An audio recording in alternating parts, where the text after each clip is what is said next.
All right, what is up, Teach Better family? I'm sorry, as soon as we hit live, I get a notice from StreamYard that they didn't like something I had set up, so I paused for a second. I'm like, oh, but we are live, so here we go. So that just ruined the starts. That's a great beginning.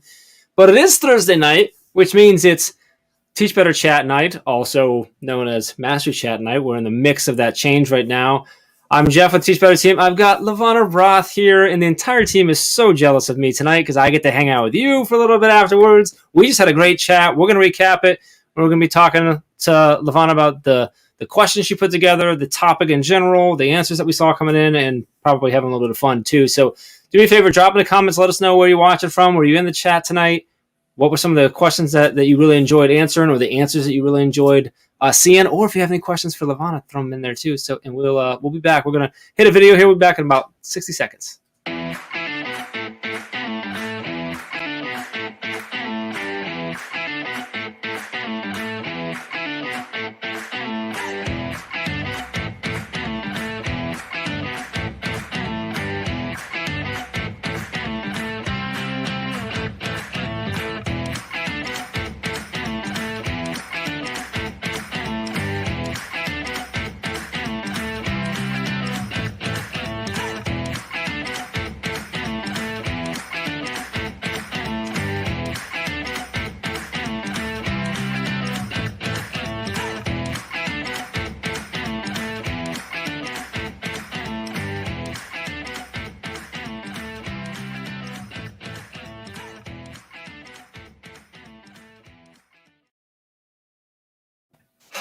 Hi, friend. How are you? Hey, Jeff. Good to see you. I'm great. I was actually dancing to that whole video. Maybe we should play it again. I can't help but dance to it. I still do. And I hear it a lot, but I'm always like hitting and I'm playing on my legs a little bit. Oh, I'm loving it. It's great. It's awesome to have you here. And I told you that the team was jealous. Livia is so jealous that she actually had this to explain her jealousy on Twitter and then again now here. So I get it. Totally get it. Ray was already texting me earlier about her jealousy. So, which is where that's when I shine. So anyway, so great chat. How are you feeling right now after the chat? Oh my goodness. It just energizes you. To be honest with you, I wasn't feeling the best. And then just physically, I was kind of like you were saying, Jeff, your throat earlier when we were chit-chatting. Yeah. And I just wasn't feeling overall good. And I'm like, what is going on? It's so weird. And now I would not know it because I am fired up from that chat. Well, that's good. I feel like I felt that from everyone in the chat as well. I think this was a topic that got people passionate, sharing awesome ideas and just I think just getting them fired up to go put things into place and be aware of more things when they get back to their classrooms and school buildings and stuff. So I love it. It was great. I'm glad that you felt that too. So before we go into the questions, anything on there, in case folks are watching that maybe weren't in the chat, maybe aren't connected with you yet, can you give us the rundown of who is LaVonna Roth? Ooh, loaded question. No. That's why I kind of like doing it that way sometimes. Just kind of, good luck. Go ahead. Thanks, Jeff. It's always one of those when people ask me to talk about myself, I'm like, I don't even know what to say. But no, I'm LaVonna, and I'm creator and chief illuminator of Ignite Your Shine. And that's where we focus a ton on psychological learning, but through the lens of the brain sciences. And it's just been a blast. It's not anything that I ever really thought I would be doing. I thought I'd be a teacher or an administrator, my whole life, and end up changing paths. And now I'm a speaker, consultant, and working with schools and districts actually globally. And it's just been so much fun. And I get to interact with people like you, Jeff. So it's been amazing. So Chief Illuminator, is that? Explain that. I mean, I get where with Shine, but was that the original thing? Oh, I think I'm gonna do this. So when did that come about? Where you're I think I need to be called Chief Illuminator. That's what we need to be. Well, if you ask my team, they call me Queen Unicorn, which Well, that might be a story we need to get into as well, but No, it's funny, but no. So it's we call everyone who looks into shine. Shine is an acronym, and taking people through that. But how do you shine? And it's a framework that you're constantly weaving in and out of, and through and about and around. And we talk about how when you shine, that you take the strengths that you have and you illuminate the world. And so we started calling people, whether it was from a fun shop, instead of, we don't call them workshops, we call them fun shops. Instead of keynotes, we call them fun notes. So I guess we kind of change all kinds of things and words. But we started calling everybody illuminators. And so then that naturally just, everyone said, well, then that means you're chief illuminator. And I said, okay, sure. Which makes sense. I love it. Okay, so I promise I do want to get into the chat, but you mentioned it, so now I'm going to make you talk about it just for a minute at least. Shine, because I know it's an acronym. Can you break it down for us real quick? Sure, absolutely. So I was really going after in schools what it is that we identify as smart. That was my original mission. And I came through the lenses of neuroscience, and I came through the lens of, okay, you know what, everybody is smart. And how do we break out of this box that we put everybody into, especially our students? And that box is reading, writing, math, and science. And so someone said to me, right or wrong, someone said, LaVonna, you'll never change the definition of smart. Part of my personality went, watch me, and then the other part, the self-doubt creeped in and said, what if they're right? So I did. I came up with shine, and I'm actually grateful to that person, because that's a much broader look at what we're doing, be it it's so narrow. So the acronym stands for S, and shine stands for self. So what we look at is, what are your gifts, strengths, skills, and talents? And we get to H is heart. And we're really looking at what is your passion? Like, what lights you up? When it comes to life being so short, it's taking the passion and interest that you have, marrying that with your strengths to be a powerful package.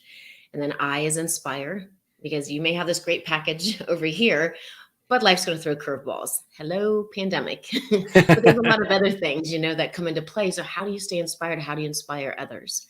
And then when we get into N is navigate, because what are you going to do with everything I just talked about? And that's the challenge part. That's putting it into action. That's goal setting.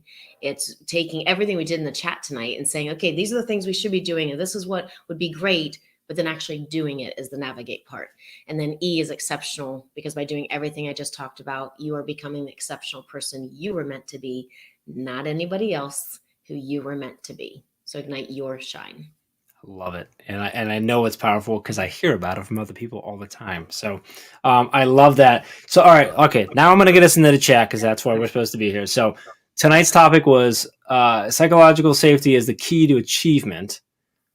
And we already talked about the questions and the passion that was there. So I love to always ask our moderators, what was going through your mind when you came up with this topic and these questions? What was it that you were hoping to either pull out of people or put into people, or what kind of conversation were we looking to spark? What was the hope that you were going with these questions and this topic? And then the second part is, do you feel like that occurred or that happened?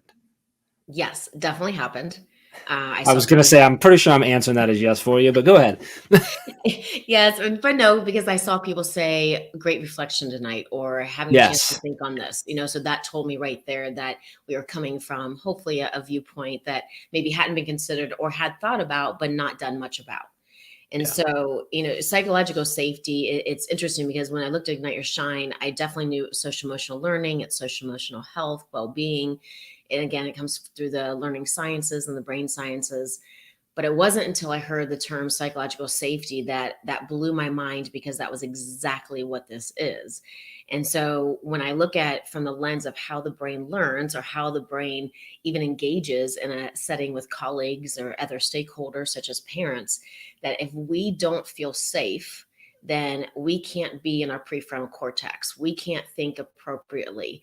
And so, it happens with kids all the time when they get in trouble. It happens with adults who don't feel okay to ask a question, or to share an insight of something, or to even say, hey, I know we're thinking about doing it this way, but what really worked was when I did it this way. And being able to contribute that. So it's the different steps of psychological safety that you have to get through in an organization. And so when I look at schools and what we're doing with students, it's every stakeholder has to feel at that level. So psychological safety to me is the key, and it is the key to achievement, because without it, you can't achieve, not, at least not at the highest level, or as at a higher level than you want. You will always be fighting against yourselves and those involved. And that's powerful. And yeah, one of the things I noticed was how many people were, whether using the word reflection or not, commenting on how, on like a lot of the phrase I saw a lot of was, never thought of it that way, or I never thought about that. Ooh, that's a great, I want to try that. Just that you just could see the wheels turning through their tweets, if that makes any sense at all. Totally. I'm with you. I'm glad that it makes sense to you, because I'm pretty sure it actually doesn't make sense, but I'm with you. So were there any specific answers? And I don't expect you to like remember the exact tweet or anything like that, but specific answers that really caught your eye, or a theme throughout the night that really grabbed you and either surprised you or delighted you, or anything like that that really kind of grabbed your attention tonight? Yes, there was one that a couple actually I retweeted, and I'm trying to remember. I know Brad Hughes. I just saw your name. I'm pretty sure you were one of them that I retweeted, and now I can't remember exactly what it was. But a couple things that popped out to me was value others, and to Mhm. me that's going to be a key piece. Is that it goes along with one of the ones I did retweet. Now it's coming back to me, is the fact that it's about valuing others, and it's about listening to their perspectives, and then also trying to, it's almost that empathetic view where you're coming in from their shoes, and everyone has their own story. So are you attempting to at least listen to their story, come through their lens as best that you can? So Yeah. value is part of it. And then I am super big on, we talk about stakeholders, but I refer to everyone as humans because that's what we are. But even just the fact of having humanity and putting humans at the center, that's Yeah. who we're here to serve. And so we at Ignite Your Shine, we don't call it just a culture, we call it a human focused culture. And that's just really putting that human at the center. I love that. Yeah. And I noticed that a lot of that with the listening, and what I noticed a lot of people talking about is listening, asking questions, something along those lines, and then saying, and then actually listen, right, and listen to learn, not listen to respond. Like a lot of that theme of like, because that's the first step in so much of this, is actually listening, and not listening because LaVonna said you should listen, but listen because you're actually trying to hear them. You're actually trying to listen. You're actually willing to hear it, even if you might not necessarily like what you first hear, or understand what you first hear, or know what even to do with it. But actually listening to then take that and like you said, try to have that empathetic view and humanity. I like how you put that. So, and one of the questions was actually around that, was around keeping humans centric. What was of the questions you put together, what was the one that you was I let me ask, was there one that you were particularly excited about seeing the answers to, or maybe nervous about seeing the answers to, one or the other? No, I wouldn't say there's particularly any one, because each of the questions basically took you through the stages of psychological safety. So I tapped into a different component of it. So I was excited for all of them, to be So honest with break you. down those stages for us real quick. Yeah. So the lowest level doesn't, not lessen value, right? But the lowest level is inclusion safety. So Okay. do we feel included, right? The next level of safety is going to be our learner. So are you willing to ask questions? Do you feel it's okay to ask questions, or will you get the eye rolling, or that's dumb? The third level then is going to be contributor. So now are you willing to contribute into in the culture of what you are a part of? So sharing an idea, saying, oh, that's good. Let's also consider this. And then the highest level, which to me, the lower three are actually separate from the highest one. And the highest one is challenger safety. And that is when you're able to challenge the status quo. And it doesn't mean that it can't be a heated conversation or discussion, Yeah. but does everyone feel respected? And do you feel safe Yeah. enough to do that? And that's, we're not always in one stage or another. We're flowing Sure. in and Sure. out, Yeah. context, people, but that's the four stages. I just do want to give that credit to Dr. Timothy Clark for that.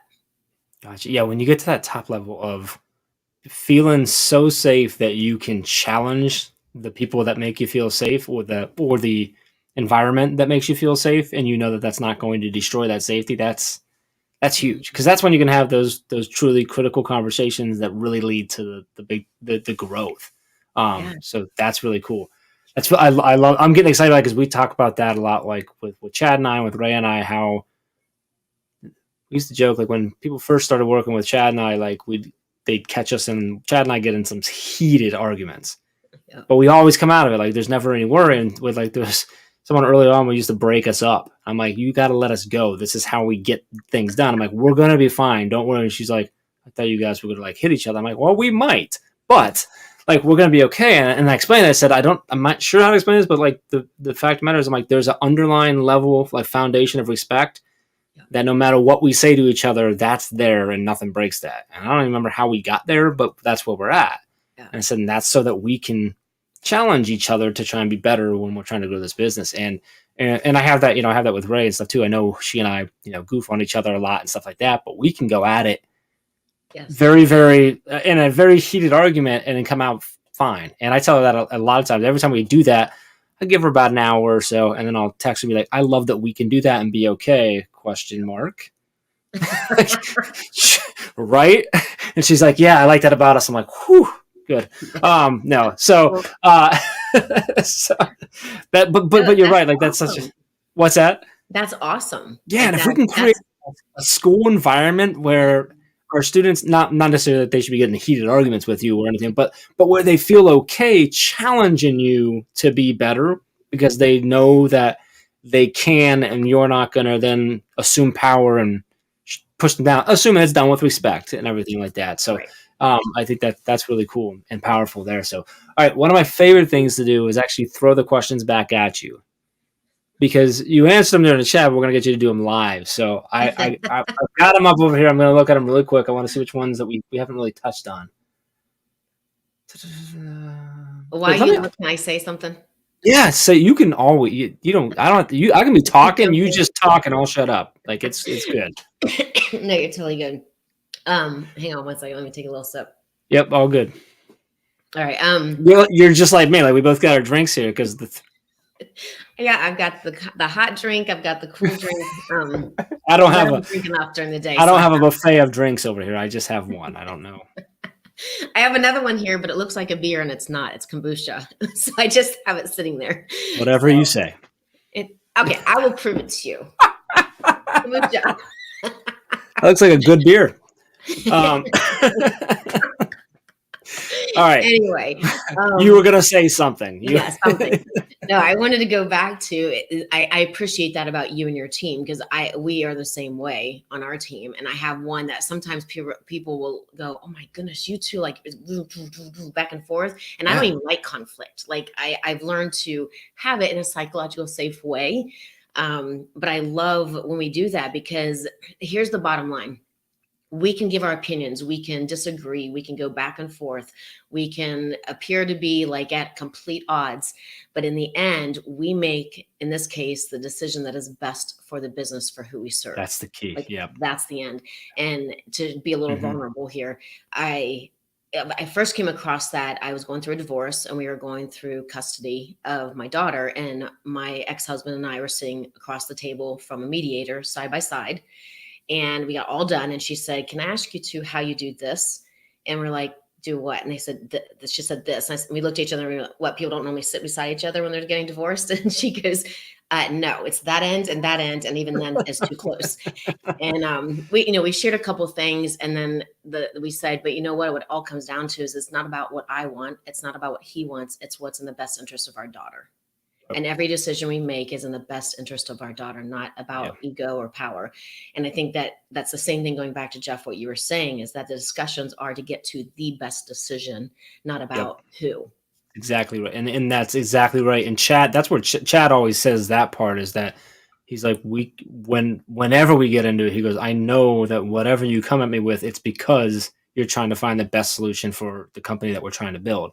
And taking that into a school, like that's where we need to be so that we can have those sometimes heated arguments or whatever they need to be so that we can continue to find the best things for our kids. And if we can get to the point where we all feel safe and we believe that everyone else is there with the best intention of those students, then we can get to that point and have that.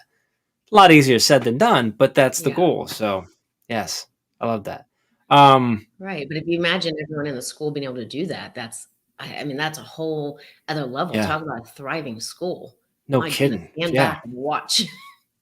Yeah, and if you build that culture right, the kids who might challenge are challenging because they want a better education. Yep. Not Mhm. always. They might just challenge, but like if but if you build that culture where they know that if they're fighting for themselves to learn more or learn better, like that you're willing to have those conversations, they're more likely to have that. And yeah, that's what, like you said it just right. Like that's a thriving district or building. Like that's where glass from. That's Yeah. awesome.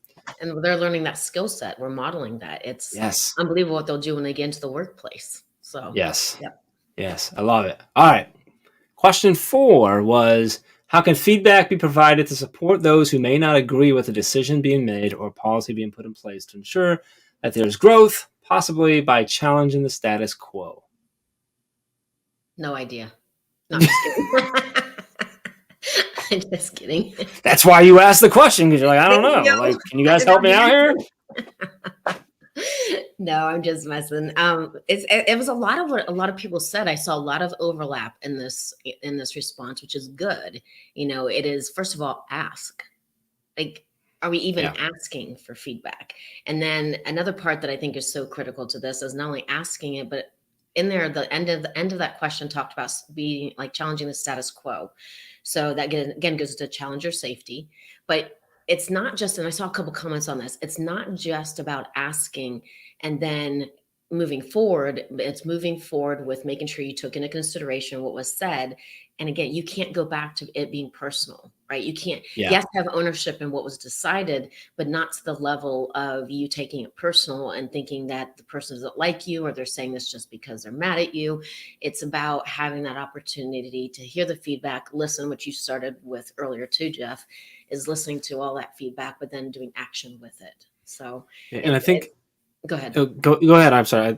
I was No, just no, gonna no. say, like, Okay. that can be really hard because sometimes people will express that their disagreement in a way that feels very personal.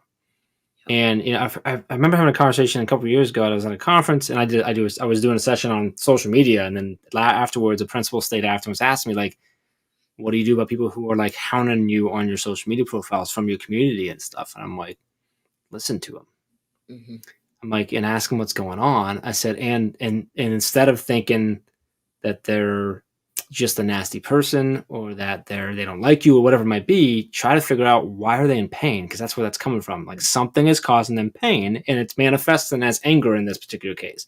I said there could be a lot of reasons why that is, and you may not be able to fix it, but if you can at least understand it, you can try to, and at the very least, you can try to show them that you're at least attempting to. Right? You still might not be able to fix it. They still might be mad, and it might take a long time. But instead of like you just said, don't flip that and be like, oh, I'm ruining this. Like, you know what I mean? Like, don't focus on that part of it or necessarily the words that they're saying to you, because you might be the person they're vocalizing it to.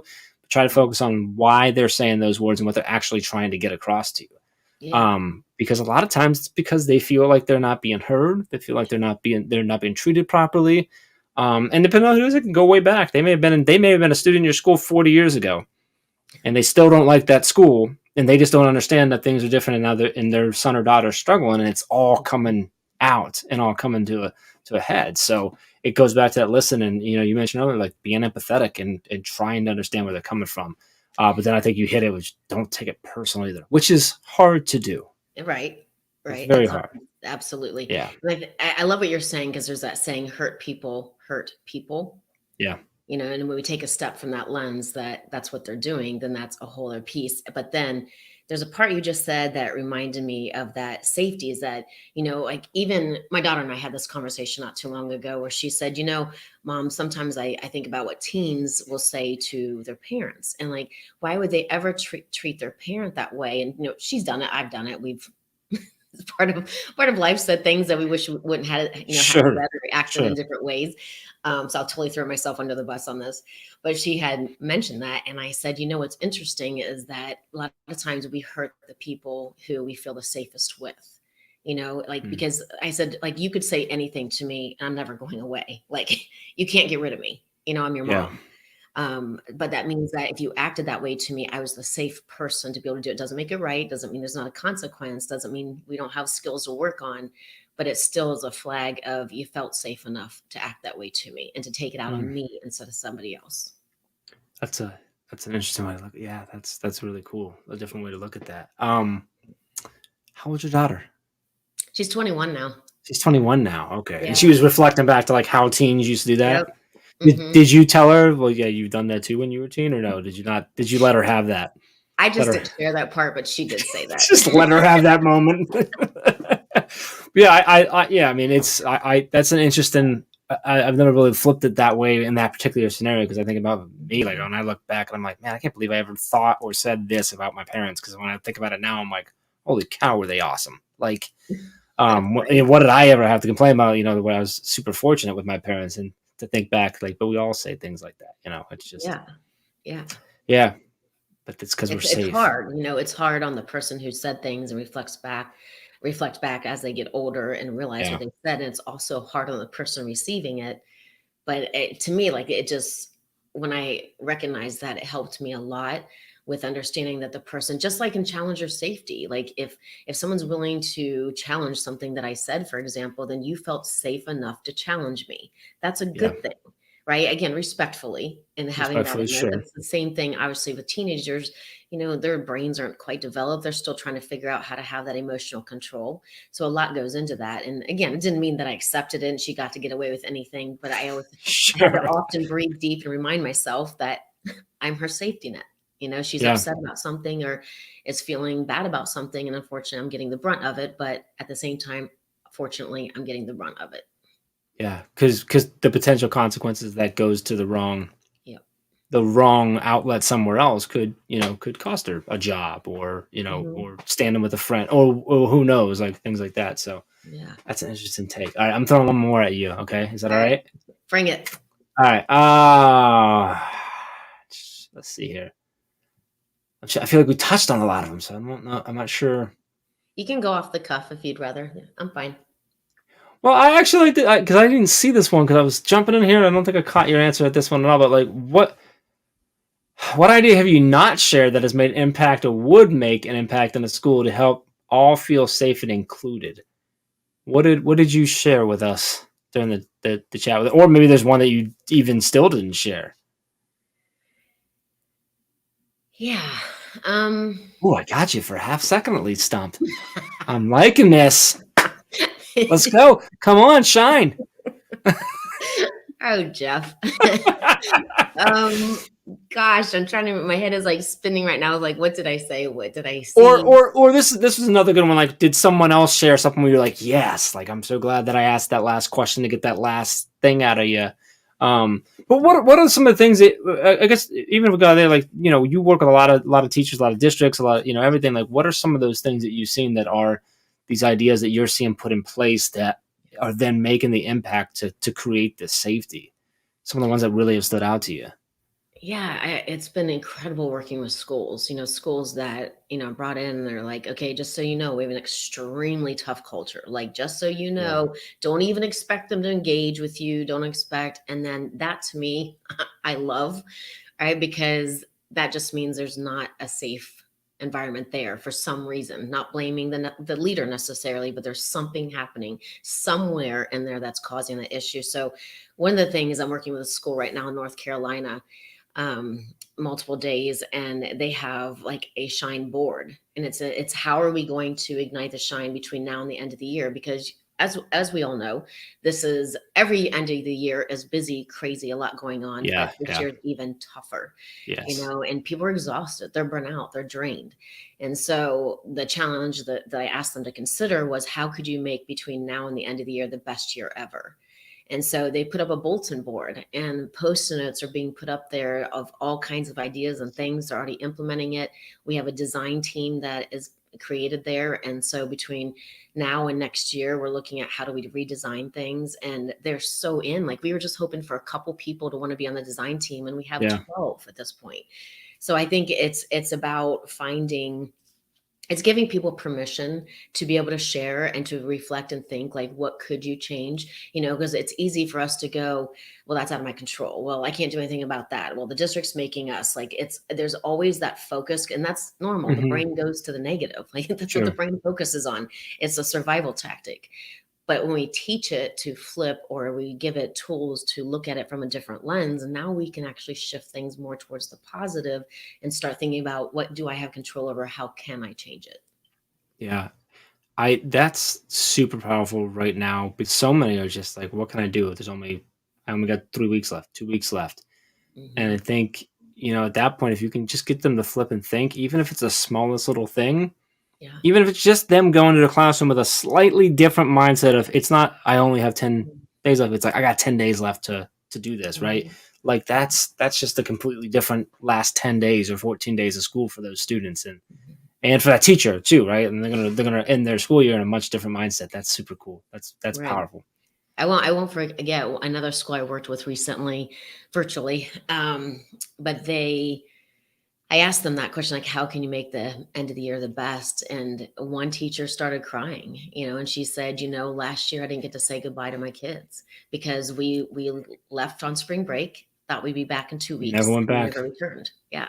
Yeah. And she said, and this year I get to say bye. And I was like, oh my goodness, like Yeah. that's, Just realizing that and being aware of how awesome that is. yeah. Yeah. That in itself can be such a change for the end of the year. That's awesome. Yeah, That's it's good stuff. emotional for me to think about because, it's just it's those things that teachers care so much. Educators have hearts of gold and so big, and they put everything into all that they do, and they're good intentioned and they want to see the best and they want to do the best. And sometimes I think we forget about all the things that were taken away from them during this period. Yeah. Mm. But what are the gifts that they can bring back too? So All right, that's pretty powerful. I think that's a great way to wrap it right there. I'm loving it. So please, if you're not somehow already following LaVonna, please make sure you go follow her. Follow her. It's her Twitter's literally and Instagram, both her name. Just get rid of the space in between, and you're good. yeah. There's the handles. And the website, LaVonna, so I don't say it incorrectly. igniteyourshine.com. Okay. And we have free lessons there, free Shinetastic lessons with videos, hands-on lessons. Go get them. Shinetastic lessons, just in Yeah. case you missed that. That's what that was called. I do want to make sure that I note a couple things. One, tomorrow night, 8 o'clock Eastern time, we've got our exclusive Facebook group hangout. Exclusive simply means you just got to jump in our Facebook group, and then that's where you're going to get the link. And we're doing it on Zoom. The team's going to have breakouts and games and learning and PD and all kinds of cool stuff going on. So join us tomorrow night for that. Make sure you just get in our Facebook group to get there. So teachbettergroup.com or just search Teach Better Team on Facebook to get in there. It's free. Next week is the first week where our chat officially changes format. So we've been using the hashtag Teach Better for the chat. We're still using both hashtags, but next week on the 20th, we're changing. We're actually going to a 30-minute chat with 4 questions, and then this recap will actually start at 8:30 Eastern instead of 9. So make sure you're kind of paying attention as we're going to go and we're pushing out a ton at the start of the week and into the chat to make sure that everyone's aware of that. And I believe we have Kevin Butler leading us next week, which is a great way to start off that new format. So back for that. So hopefully I'll see you tomorrow night in the hangout, and we'll see you next week for the chat again. LaVonna, thank you so much for leading us tonight and then hanging out with me and making everyone jealous. I appreciate that a whole lot. And if you're watching, if you commented, we appreciate you. Thanks for being in the chat. Thanks for hanging out here. Make sure you follow LaVonna, and we appreciate you. Thank you. I appreciate you so much. Well, I'm the lucky one, and thank you, Jeff, and to your team for all you do. So thanks. Good night, everyone. Awesome. We'll see y'all.